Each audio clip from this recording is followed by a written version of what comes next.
नमस्कार मित्रों, आज का टॉपिक दहेज एक्ट के ऊपर है। दहेज अब से नहीं, करीब हजारों वर्षों से ये परंपरा चली आ रही है और परंपरा ये अच्छी भी है कुछ हद तक, क्योंकि जब दूसरे परिवार में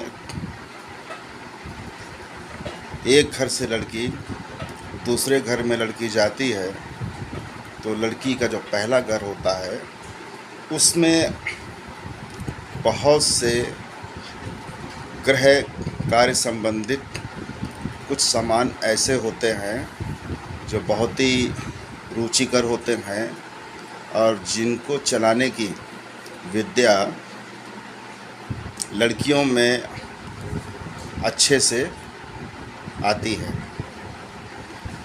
पुराने ज़माने में राजा महाराजा, जो कि उनके पास बेशुमार धन होता था, दौलत होती थी, स्वर्ण मुद्राएं होती थी, चांदी की मुद्राएं होती थी, जेवरात हुआ करते थे, तो वो अपनी खुशी से अपनी लड़की को दिया करते थे, जिससे दूसरे परिवार में या दूसरे राजमहल में जब जाए तो उसकी लड़की को जीवन पर्यंत किसी भी प्रकार की सुख सुविधाओं से वंचित ना होना पड़े। किंतु जो राजा महाराजा नहीं हैं, आज की तारीख में बहुत से ऐसे परिवार हैं, बहुत से परिवार का मान के चलिए मात्र 5% परिवार हैं जो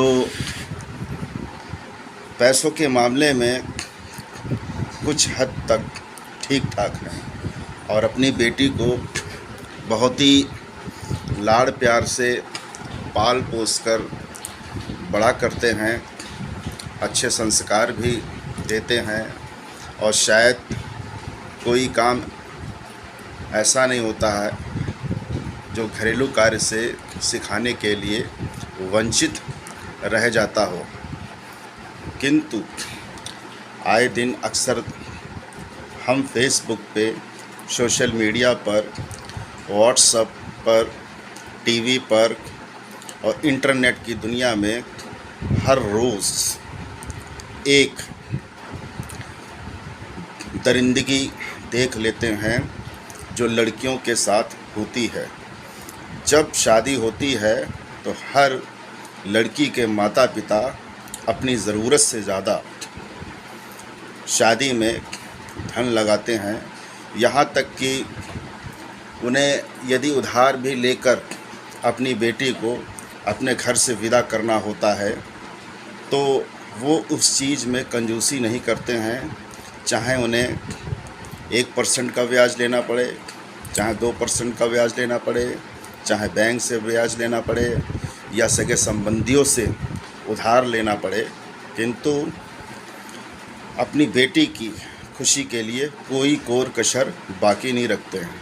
और ताज्जुब की बात तो ये है, बाप के लिए और माँ के लिए चाहे वो एक बेटी हो, चाहे 5 बेटियाँ हों, चाहे 7 बेटियाँ हों, किंतु पिता जो होता है अपने कर्तव्य का निर्वहन अच्छी तरीके से करता है और जो माँ होती है वो बहुत अच्छी तरीके से संस्कार देती है।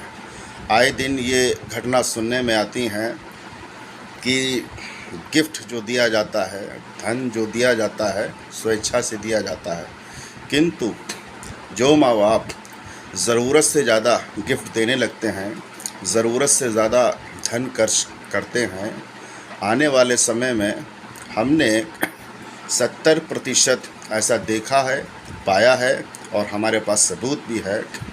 लड़की पक्ष के लोग जो उनके पेरेंट्स होते हैं, उनकी डिमांड्स हल्के हल्के बढ़ने लगती है। जो गाड़ी पहले उनको 5 लाख की दी गई, ठीक 1 साल बाद या 2 साल बाद वहीं से फरमाइश आने लगती है कि अब नया ट्रेंड चल पड़ा है नए तरीके की गाड़ियाँ आ गई हैं, नए फीचर्स आ गए हैं, इसलिए अपने बाप से कहो अब हमको 10 लाख की गाड़ी खरीद के दें, या वो हमको 10 लाख रुपए देते हैं। बेटी की खुशी के लिए कुछ माँ बाप ऐसा कर भी देते हैं कि चलो बेटी है हमारी, तो एक ही बेटी है, क्यों दे देते हैं। आखिर ये धन है किसके लिए? धन तो बच्चों के लिए है। 10 लाख की वो गाड़ी दे देते हैं। ठीक 3 साल बाद, 4 साल बाद फिर एक नई डिमांड आ जाती है कि अब 20 लाख रुपए दीजिए। कहने का मतलब ये है, लड़के के घर वाले या उनके लड़के के माता पिता लड़की को लड़की नहीं समझते हैं। अपनी लड़की को तो वो लड़की समझते हैं और पराए घर की लड़की को बहू समझते हैं, बच्चा पैदा करने वाली एक मशीन समझते हैं, धन की उगाई करने वाली एक मशीन समझते हैं, और तब तक मशीन समझते रहते हैं जब तक धन आ नहीं जाता है।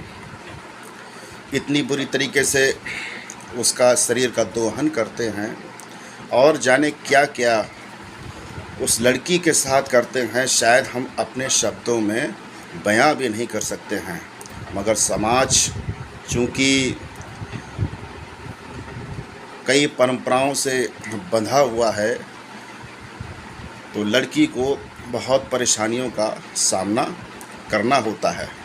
हमारा तो ये मानना है, जो पेरेंट्स अपनी लड़की को अच्छी तरीके से पढ़ा लिखा देते हैं और इतना पढ़ा लिखा दें कि यदि उसको दूसरे घर में किसी प्रकार की प्रताड़ना नाजायज़ तरीके से दी जा रही है, तो वो खुद कानून का सहारा लेकर लड़की के परिवार वालों को चुस्त और दुरुस्त करे।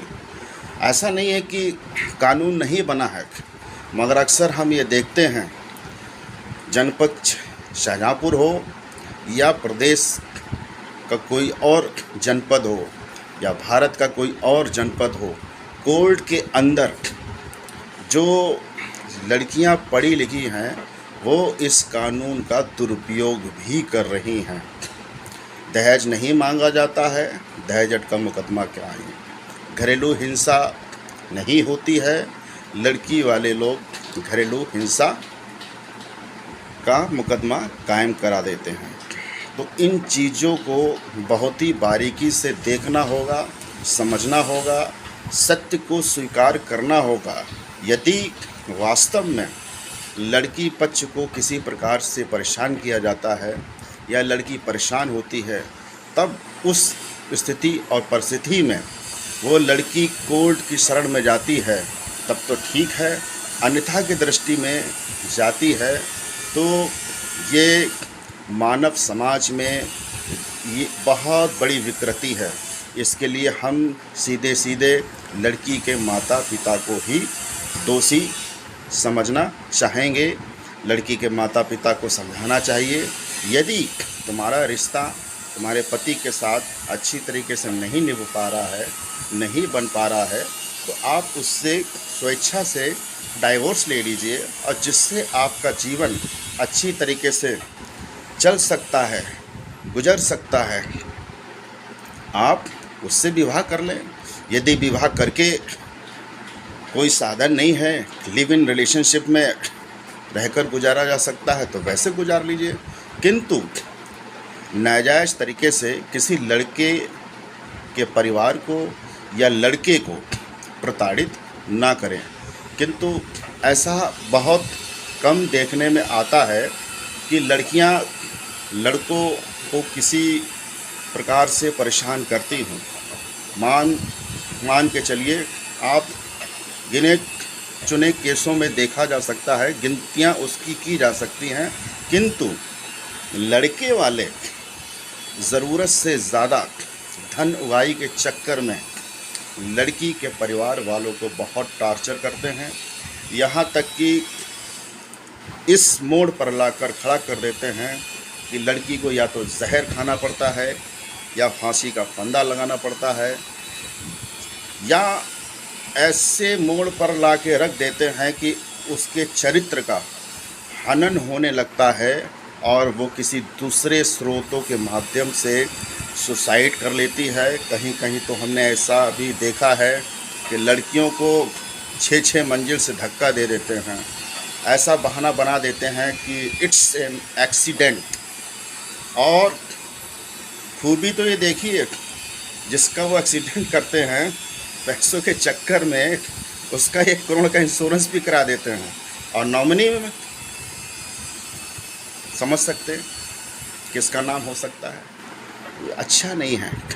हम तो समाज में गुजारिश करना चाहेंगे समाज के लोगों से कि अब अपनी बेटी के लिए, लड़की के लिए लड़का मत ढूंढिए, बल्कि ऐसा घर ढूंढिए जहाँ पर दहेज के लोभी ना रहते हों। ऐसा घर देखिए जहाँ पर आपकी लड़की को वो दूसरा घर भी अपनी ही लड़की माने। ऐसा घर देखिए जहाँ पर आपने जो अपनी लड़की को संस्कार दिए हैं, दूसरे घर में भी उस लेडीज़ ने, यानी लड़की की जो माँ होती है, सासू माँ, उस घर के भी संस्कार मिलते जुलते रहना चाहिए। अक्सर देखा गया है 80% औरत ही औरत की दुश्मन है। सास बहू की पटरी नहीं खाती है। सास को शायद इसलिए सास रखा गया है कि लड़की की ज़रूरत पड़ने पर जब माँ की इच्छाएं पूरी ना हो पाएँ या पिता की इच्छाएं पूरी ना हो पाए, तो लड़की की अप्रत्यक्ष रूप में उसकी सांस ही निकाल लें। तो ऐसा घर पिता को और माँ को ढूंढना है जहाँ पर वो सास ना हो, सौतन ना हो, आंतरिक स्तर पर संस्कार की वो दुश्मन ना हो, शांति से जीवन व्यतीत करने वाला परिवार हो। जितना उसको मिला है उसमें सहन करने की क्षमता हो।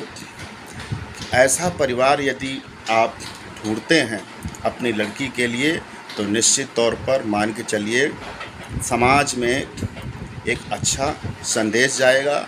और हम एज ए पिता होने के नाते हर लड़की से ये कहना चाहेंगे कि ज़रूरत से ज़्यादा यदि जुल्म हो रहा है तो जुल्म करने से बुरा है जुल्म सहन करना, और डर के जीने से अच्छा है सामने लड़कर मरना। और बहुत ज़रूरत से ज़्यादा परेशान किया जा रहा है, सच में परेशान किया जा रहा है, वास्तव में परेशान किया जा रहा है। तो लड़की को रानी लक्ष्मीबाई बनना होगा, क्योंकि जब तुम्हारी मौत आने वाली है तो उस घर को भी तुम्हें कानून के दायरे में लेकर ऐसे मान के चलिए, जिस सास ने तुम्हारी सांस छीनने की कोशिश की है, उस पूरे घर की सांस या सांसें इस मोड़ पर लाकर खड़ा कर दें कि उन्हें भी सुसाइड करना पड़ जाए। किंतु झूठा मुकदमा ना करें, क्योंकि इससे समाज में गलत संदेश जाएगा। क्योंकि लड़की ही संसार की जनक है, लड़की ही यानी औरत धर्म की रक्षक है। तो हम तो समाज से यही निवेदन करना चाहेंगे कि जितना ईश्वर ने आपको दिया है, जितना आप अपनी मेहनत से धन को अर्जित कर सकते हैं, उसी में सुख खोजने की कोशिश कीजिए।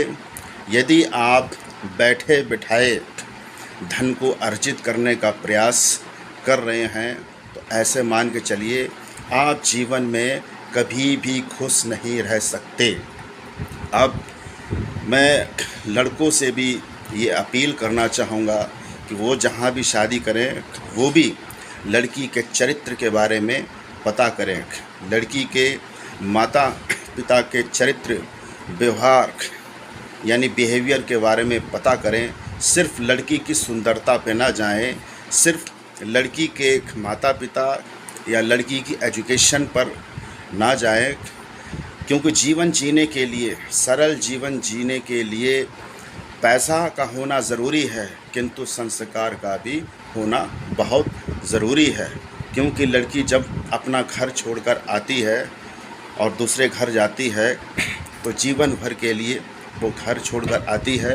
लड़की यदि शिक्षित है, संस्कारशील है, धर्मशास्त्रों का भले पूर्ण रूप से वो ज्ञाती ना हो, किंतु उसके अंदर सहनशीलता है, तो सुई की नोक से भी अगर खोद कर वो गृहस्थी बनाना चाहेगी तो वो गृहस्थी बना लेगी।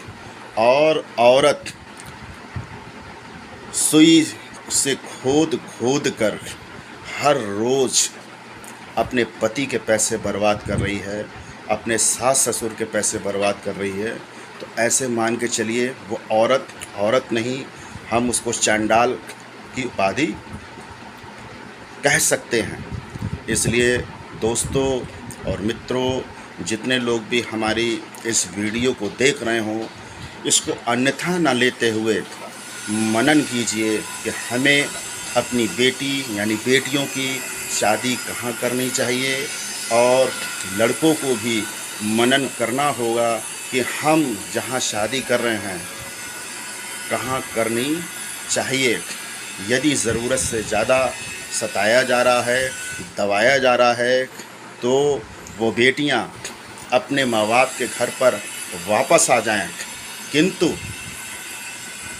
फांसी ना लगाएं, सुसाइड ना करें, अपनी हत्या ना करें, और ऐसी स्थिति ना उत्पन्न होने दें कि आपकी मृत्यु एक ऐसी मृत्यु हो जो समाज सिर्फ़ और सिर्फ निंदा करे, सिर्फ़ और सिर्फ कैंडल जलाकर 1 महीने बाद भूल जाए, क्योंकि इसकी दोषी सिर्फ़ और सिर्फ लड़की होती है। इसलिए हमारा हाथ जोड़कर सभी लोगों से निवेदन है, कोर्ट के अंदर झूठे केस ना डालें, सच्चाई की लड़ाई लड़ें, और यदि आपको वास्तव में परेशान किया जा रहा है तो हर बाप के लिए उसकी बेटी के घर के दरवाज़े 24 घंटे ही नहीं बल्कि ज़िंदगी भर के लिए खुले हैं। धन्यवाद। जय हिंद।